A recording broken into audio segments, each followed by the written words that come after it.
ability to create our foundation. So our group head office in Sydney allowed us to create a foundation, very different from many multinationals that are located in the Philippines. So we have our own independent foundation, and we are funded every year. And through the years, what we have been doing have been varied activities, wonderful ones, but they have been scattered, whether it's with Habitat for Humanity or doing some waste cleanup, or we're doing work with Manila Boys Town. They're all very good. We're going to continue to do that. But a couple of years ago, we were challenged by our managing director at that time, our head, to say, wait a minute, you have a foundation, you have funding that comes every year. Why don't you think of something that is long-term? What is that purpose? What kind of difference do you want to make in Philippine society? And that's when we had a rehash of our foundation. We got together a team of those who were very interested in participating in foundation activities, and we said, so what should be our focus? What is that end goal and that vision? And the linchpin, or the peg that we used, was, if one day somebody in senior management at QBE comes from a foundation activity, then that would mean that we're successful. So we landed on education and sustainability, because that's where we believe we can make a difference in the lives of our community. QBE is here. We've hired now just under 3,000 people in 3 years, here and in Cebu, and we know that we want to grow, and we want the Philippines to grow in our industry, but what we need are people who have education. And we know that the Filipino is able to do anything as long as they have that opportunity for education. So education is that key enabler.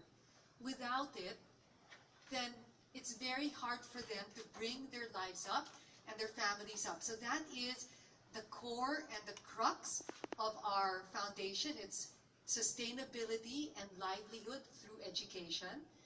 And it really was a journey to have this partnership with DTC and Efren. Initially, we went about it in different modes. We looked at education partners directly, those who were at universities. We talked about reaching out to Child Vision. So there were many, maybe let me put it, unsuccessful attempts, because it wasn't a clear match with what we were trying to do with QBE.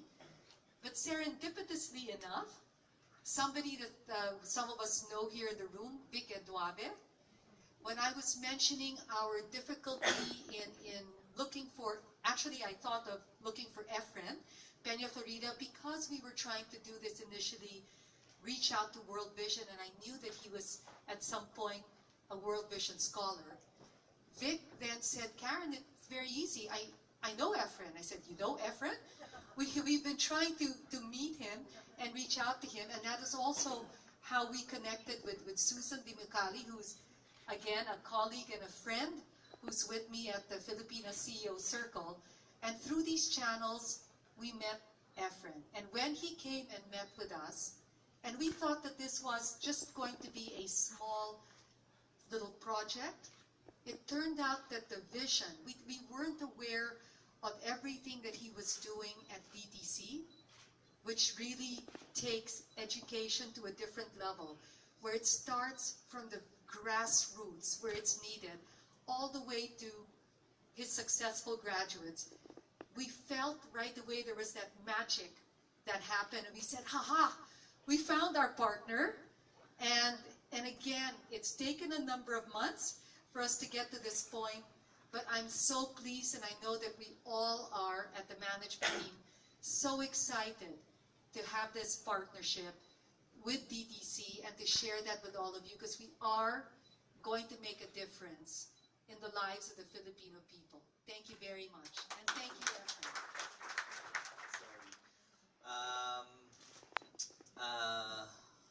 How will I start this? Well, first of all, on behalf of Dynamic Teen Company and the whole team and the volunteers and the children, would just like to thank QBE um, for partnering with us, for encouraging us. Actually, this partnership is an encouragement to us. It's like you're saying to us that you're willing to take chances with us. And with that, like I said on the interview, it's really it will really boost us to continue pushing for this kind of advocacy.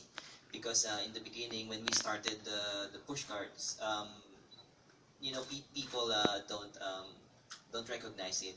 Even those who are um, our parents, our people around the community, they laugh at us, they ridicule us, and because they would not, actually it's not, it's very unusual to see push cart having those kinds of materials and bringing education to children in the streets.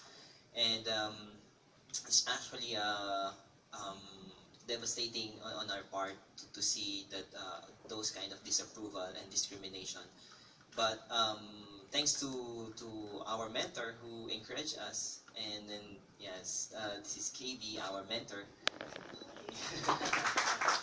and we're able to reach out to thousands of children, including one. I don't know if you know this boy who he's actually our youngest volunteer in the Cariton classroom, and he started volunteering with us when he was 6 years old. And you know, after we got him, after he got burned in dump site, and then he got healed, and then he asked KB and I, he asked us what can he do to help. We said, di ka pa naman nag-aaral, you don't have anything, you don't know anything yet, because you were just a small thing, you're just a small kid. And then he said, I know how to brush my teeth and wash my hands. And then KB thought, bakit hindi natin siyang gawin? Why don't we get him as our hygiene demonstrator? And then he started his volunteer work as our hygiene demonstrator, demonstrating proper hygiene to children. Actually, those children are his friends. And then through that activity, he started his journey and started his own organization. They called it Championing Community Children at age 8. And then because of that effort, he was recognized by Nobel Peace Prize and awarded him the International Children's Peace Prize in 2012. And I'd like to introduce to you Kes in person. This is Kes.